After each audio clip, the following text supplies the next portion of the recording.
اللہ تعالیٰ کا سب سے زیادہ عارف وہ ہے اللہ سے سوال کرے۔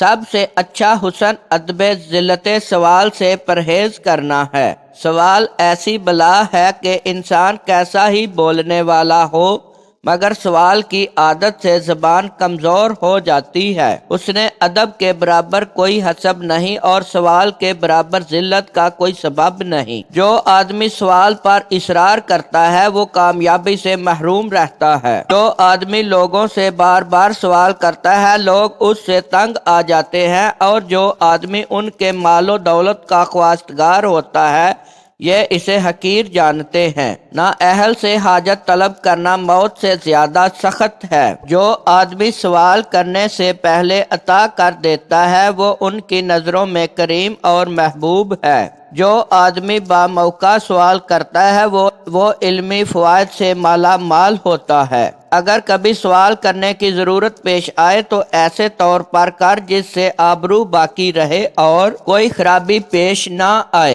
اس سے بڑھ کر کوئی زیادہ مصیبت نہیں کہ آدمی کو کمینوں سے سوال کرنے کی ضرورت پڑے۔ جو محتاج آدمی سوال نہ کرے اسے بغیر مانگے دے، اور جو سوال کرے اس سے نیک سلوک کر اور کبھی سائل کو واپس نہ کر۔ جو آدمی لوگوں سے زیادہ سوال کرے اور اپنی حاجات ان کے سامنے پیش کرتا ہے وہ ذلیل اور خوار ہو جاتا ہے۔ جو آدمی اللہ تعالیٰ سے سوال کرتا ہے اور اسی سے حاجات مانگتا ہے اللہ تعالیٰ اس کی حاجات کو پوری فرما دیتا ہے۔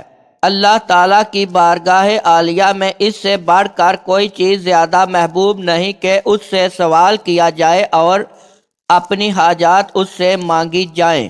سوال ذلت کا توق ہے جو عزت دار کی عزت اور صاحب حسب و نسب کے مقام کو برباد کر دیتا ہے۔ اللہ تعالیٰ سے سوال کرو کہ وہ تمہیں ہوا پرستی کے دعاؤں اور دنیا کے فتنوں سے بچائے۔ اللہ تعالیٰ سے معافی، عافیت، آرام، حسن توفیق کا سوال کر۔ اپنے ہاتھ میں جو چیز موجود ہو اس کو محفوظ رکھنا دوسروں کے ہاتھ کی چیز طلب کرنے سے بہتر ہے۔ قیامت کے روز ہر ایک شخص کو دراصل اس کے اہل و عیال کی نسبت باز پرس ہوگی۔ کثرت کلام سے لوگوں کے کان اکتا جاتے ہیں اور زیادہ سوال کرنے سے انسان محروم رہتا ہے۔